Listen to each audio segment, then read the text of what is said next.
Hey there, listeners. Welcome to the Portside Podcast, the podcast where young is a word, but not a number. Your podcast for young cruisers. My name is TJ. I'm your host. And if you're new here, I just want to remind you to like, subscribe, comment, and enjoy the show.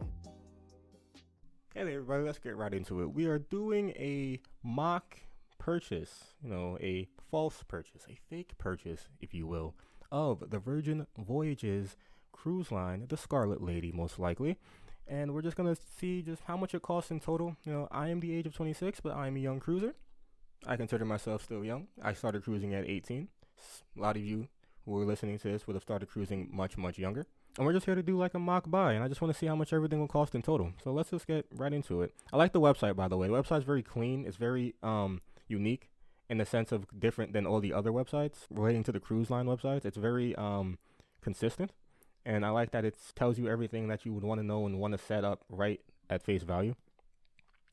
All right, so right away, looking at the cost of the shorter cruises, I would not go for these. As somebody who's young, I cannot blow $1,200 on 3 nights on a boat. That just doesn't seem cost effective at all. I feel like I'm not going to be able to really relax or take the time to experience everything. I feel like these cruises are more just breaks from life than they are a vacation. And I'm looking more for a vacation. If I'm going to spend all this money, I would rather spend it on more nights. Even the 4-day, it seems just not enough nights. I think 5 days or up for this kind of cost is best. Although I understand why people would feel that this is perfectly fine. At the same time, I know cruising in the summer is usually where most people cruise and you'll find more people. But personally, I'm not going to be the guy spending $1,500 on 4 nights for a cruise. And I understand that Virgin Voyages are brand new and they need to get profit and they have to charge high to then, the beta testers are the people who get in now, and then in the future it most likely will go down in cost as they build out their ships and they get more funding and more money, more profit, more revenue. But at the same time, I don't feel like I can really make an honest opinion about the ship if I don't spend enough time to really wrap my head around it. And 3 and 4 days are just not enough, in my opinion. So I'm going to go right to 5 nights. And 5 nights seems like it's a good price. The only thing is it's in October. So that's why people, I feel, are kind of would look over this because it's in October. I'm assuming it's off season. Most people cruise between spring, summer, and what I assume to be like New Year's, Christmas time to kind of get away from the cold. At least if you're living where I live. Um, I think that they are far way away from Carnival's cheaper cruises. Carnival's cheaper cruises are kind of like really really cheap. Like they're lower hundreds for the lower nights, right? But the problem is, and what they don't tell you is, you have to get to the location because most of those really cheap cruises are leaving from parts of the United States that are the South, where it's easier to get to the locations and destinations for cheaper for Carnival, so they can, the cheap and cost comes down to you, but you have to get there. So if you're not located in those or near those locations, as I am not, the cost of flight, maybe even hotel if you want to stay, or if you want to fly in the night before, is gonna be It's gonna have to be factored in. So you're still looking at spending about a couple hundred more than you would have thought you would spend for looking at those cheaper cruises at Carnival. But I recommend anyone, if you haven't cruised before, to at least try Carnival once, kind of if you're young, to get the feel of like the difference between a cost effective or a cheaper cruise from Carnival on an older ship, that you end up learning why you would want to ramp up to the more Royal Caribbean Anthem of the Seas or the Oasis classes, or you want to go to more luxury light, quote unquote, as like Norwegian Cruise Line. It's all just what you feel, and I think everyone should try the big three out across the board to see what they feel, to see how they're feeling. I personally would go for one of the 5 nights, and I think the Mind Soul just seems to be the most cost effective. Now, like I said, right, on us, worth over $600 and always included. This is amazing, and this really can make somebody decide like, yeah, this is the cruise line I want to go on because I don't have to pay for anything. This is the game changer. Wi-Fi included is a game changer because for people like us who would want to record and do videos on the ship, the fact that we can potentially, depending on the upload and download speed, upload and I can kind of talk to you guys on the ship and even do live streams possibly on the ship, that is absolutely amazing. And the fact that Wi-Fi is included just right then and there, like it jumps every other cruise line of the big 3 that I've been on. And that's in even the lower cabins, just even in the interior, right? Adult by design, 18 plus, that's pretty cool. There's no child services or anything on this ship because children under 18 cannot be on this ship. So that's fine. Basic beverages included. That's actually pretty cool. Maybe sodas and different types of flavored beverages. That's nice. If you're feeling thirsty but you don't really want to drink water, well, you get sodas and stuff for free. That's cool. Tips included. That's nice. Of course, I'm still gonna tip my personal, room steward, and I recommend all you guys do too if they do a good job. They really take time out of their day to get to know you, time out of the week to really know what you want. Group workouts included. Now, I'm more the all food included, but the group workouts, you eat 10 pounds, you lose 10 pounds, right? No, most people are gonna be eating 10 pounds, and they're not really gonna want to work out. So down to the insider. The insider, perfect for a duo and equipped with our transitional seabed. This is a retreat for relaxation. Social insider. Well, nothing's available but the insider. Personally, let me give you guys a little heads up on why I always choose insider cabins. So, as a young person who's been cruising, from 18 to now I'm 26, I do not spend time in my cabin. I've never spent time in my cabin to say it's worth it for a balcony or worth it for a sea view or worth it for any one of those kind of cabins. Like, I feel as if the insider is great because I use my cabin to take a nap. I use my cabin to kind of take a break, to do some work on my laptop. I use my cabin to get dressed, but I'm never actually in the cabin enough to actually say like, yeah, this is worth it. Like the upcharge is worth it. So I think for me, Insider is great because I'm usually outside my cabin doing the different events on the itinerary on the boat. I'm doing different activities like eating, I'm swimming, I'm rock climbing, I'm going to different, specialized events and gatherings, shows and stuff. And you're not really gonna spend that much time in your cabin specifically. So I think that most people should honestly just go for the Insider if you're young, 18 to 26 like me, and you just say, well, I'm more of an activities person. I'm more of a person who wants to explore and hang out on the ship in the public space rather than privately in my balcony or in my sea view cabin. So just take that into consideration when you're actually purchasing the room. Like, if you have the money, then it doesn't matter. But if you're somebody who's trying to get into Virgin Voyages on a budget, then the insider cabin is perfectly fine, especially if you're paying for two. Then, yeah, you and your best buddy, or you and your wife, or you and your girlfriend, whatever, can actually get into Virgin Voyages for cheap just by getting the insider cabin and going off and exploring and enjoying your time on the ship any other time. It does look really nice, and I like the very clean postmodern look of everything. I very much enjoy the fact that the TV is a flat screen. That's actually very surprising because I don't know if you've been on any kind of Carnival ships that were old in the past. Yeah, they weren't very nice at all. Like, and I mean inside, it was just not very inviting. I don't blame this on any one of the workers or anything. Like, they did their job. I blame this on just the design and how Carnival just wanted to decide that at that time when those ships were built that this is what the design theme was going to be.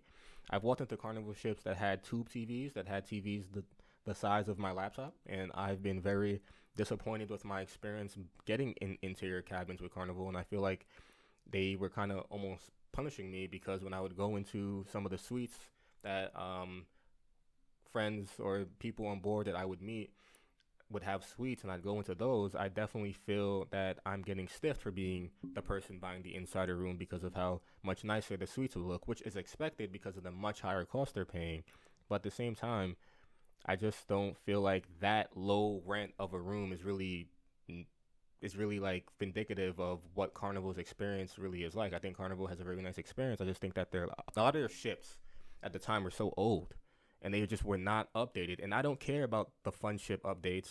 Yes, I said it because I went on a lot of the ships pre-fun ship update, and it was pretty ridiculous. And then I ended up going on a lot of the ships post fun ship update 1 or 2, and it didn't really make a difference for me. I feel like they're just those ships were just too old, and they just had to be retired after a point. It's sad to see them go because of the pandemic. Some of them were sold off, but at the same time, that just means that they have more revenue in order to do something new, right? So we only have one choice here. We have the insider, and we're gonna move on to the insider. I'm gonna click on that. So wow, it's that easy. So this is another thing that I actually heard about, and I didn't really experience until now. That I had a friend tell me. He told me that, like, comparative to the other cruise lines and their purchasing process, their websites and everything, that Virgin Voyages has this down pat. Like, you literally just in these 1, 2, 3, 4, 5 steps, you're done, and you don't have to think about it. You're done, and you're done. And I think I got to give that to Virgin Voyages a lot. Like, the fact that you can literally just 5 clicks away from purchasing your cabin. Whereas with Carnival and with Royal Caribbean and with Norwegian, it's a whole process of, all right, so you choose the place. No, first you choose the date, then you choose the place, right? Then you choose the number of nights, right? And then you choose your room, and then you have to choose then you go through the number of sailors and everything, and then after that you think it's the payment, but no, you're not done. Now you have to choose the specialty dining. Then for some of them you have to start reserving your time to, go to shows and everything. Like, it's so much. The process is just so long, and you're thinking like, yeah, I'm spending hundreds of thousands to $1,000+. I want to make sure I get every little checklist thing I want off. But in my opinion, I feel like that's a lot of stuff that could be done afterwards. And seeing that the specialty dining is included in the cost of Virgin Voyages, the Wi-Fi is included, the shows are included, the events are included, I don't have to do any of that. I just have to show up, or I have to do that afterwards, as I'm expecting. I wouldn't know because I'm not going to actually purchase it, but it's a situation where I just feel like that's better. This is better. This is good, and I really appreciate that. A lot of people, when it comes to like purchasing something of this value, can have buyer's remorse. They can be like, oh, did I really have to purchase the $1,400 cruise for 5 nights? Da, da, da, da, da. I like that they keep telling you constantly like what you're getting and why it's worth it, right? So they're telling you, look, like on us, worth over $600 and always included Wi-Fi, and they're telling you all this over again. They just keep this here, so that way it prevents you from having that idea that you're not really getting what you feel is worth when it comes to the ship. And honestly, it's good. Like, this sounds really good. So then we have, like a hotel, we auto assign you the best cabin available in your category. You're welcome. But it's really nice. I mean, personally, most cruise lines allow you to choose your cabin. They, for some reason, choose it for you. I don't care. Like I said, I don't spend that much time in my cabin. I don't care. But a lot of you probably would care. You would say, I want to choose my own cabin. Maybe I get seasick and I would rather be somewhere in the middle of the ship than in the front or the back of the ship. I could understand that. I feel like that's something maybe you can even address with them by calling them or contacting them. I really like the idea that you can... Your fan mail address is hilarious. I like the idea that you can see the ship and where you're going to be. You can get another preview of the cabin and how it's set up in different ways that you can set the cabin up. You have the you have the floor, you have the deck floor, you have the specific room. You literally get every detail possible before you even set in the payment. You already know where you're going to be and everything. And they even tell you what's going to be charged. You can pay it now or bit by bit. And they even hold your spot for 24 hours. I think that's sick, that they even give you time to think about it. It's really a big push. It's really a big push towards getting you to kind of come to the conclusion that this is a good bet. We're already right away seeing a kind of a bigger issue though, and that definitely is the final cost. Now we've bumped up from $1,400, which seemed like okay, like an acceptable price. An acceptable price for 5 nights at such a new ship that it is. But now we've bumped up to $1,700, and that's a lot of money. And even for 2 sailors, that's a lot of money. Like, that's just plain a lot of money. And I don't understand how Carnival doesn't have to worry about these problems. I don't understand how Virgin Voyages expects to kind of keep themselves afloat, trying to basically say, all right, adults, like older adults, because that's the kind of people who are going to be able to afford this without even thinking about it. Older adults, you guys are going to have to be the beta testers for this while we reduce the cost over time so actual younger people can now afford to go on the ship.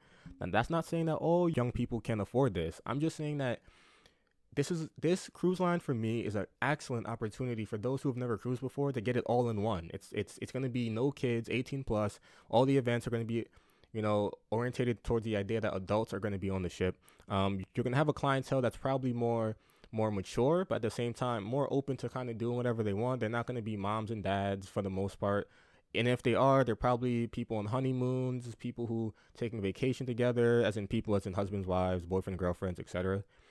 And I feel like you're going to see more of a clientele of people who are more open to be more explorative being on this kind of ship, which is cool. And I think that this is something I would recommend for younger people who want to go on their first cruise. It's just so expensive, and cost can be the breaking point. And I don't want to be the guy that says you get what you pay for, but I feel like $1,700 is an extremely tall order for an interior room, 5 nights. Even if everything's included, I mean, I'd have to spend every waking moment of the day doing something to justify this cost, honestly, for me, personally. But would I love to be in it? Of course I'd love to go on this ship. Of course I would love to go on this ship. But, that's the thing that's just what's killing me. That's just what's killing me. I'm going to press checkout and see what happens. All right, so we go to checkout, and then you can enter an account. You can sign in. I'm assuming they're going to make you create an account and sign in, which is good for their analytics, so they know the kind of people who are coming, obviously the age of the person coming. A lot of this is just analytics. It's just getting your data, signing in, creating an account, get your data, and they're going to be able to tell analytics of who they're trying to court and what's going on over there. All sailors would be.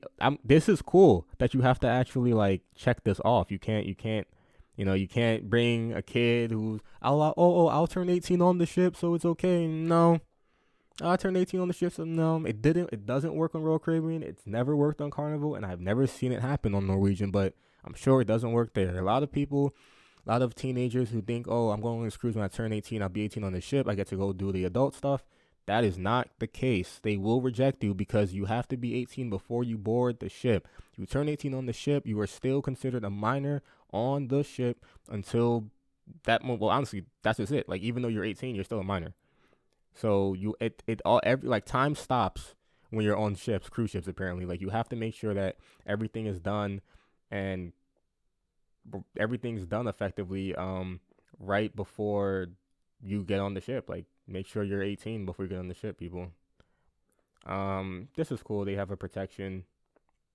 A voyage protection plan. That's pretty cool. This is also nice. They give you flights and they allow you to help you out when it comes to finding flights to the location of getting on the boat. So far, I'm pretty sure that this is it. The next is just paying for it and inputting your credit card details. I don't think I have to go through that. I don't think I have to even do this.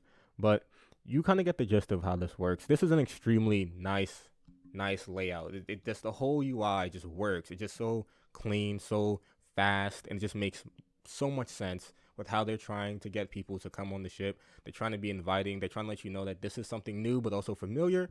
And I feel like if they get the cost down, this can really blow up into something that younger folks can really get on board with. And I personally feel like this is something that I can see myself being attached to, and I can see myself going on this ship, and I could make this ship the kind of ship that we can all enjoy ourselves on.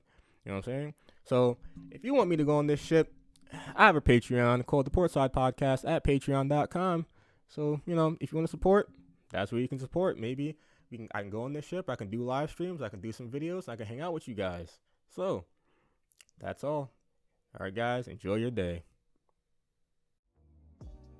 Hey there, listeners. Hope you enjoyed today's episode. But before you go, I just want to let you know, whether you're a content creator looking for exposure, a business owner looking to advertise, or simply looking just to give a birthday shout out, you can do so by contacting me at theportsidepodcast@gmail.com. This is your host, TJ, signing off.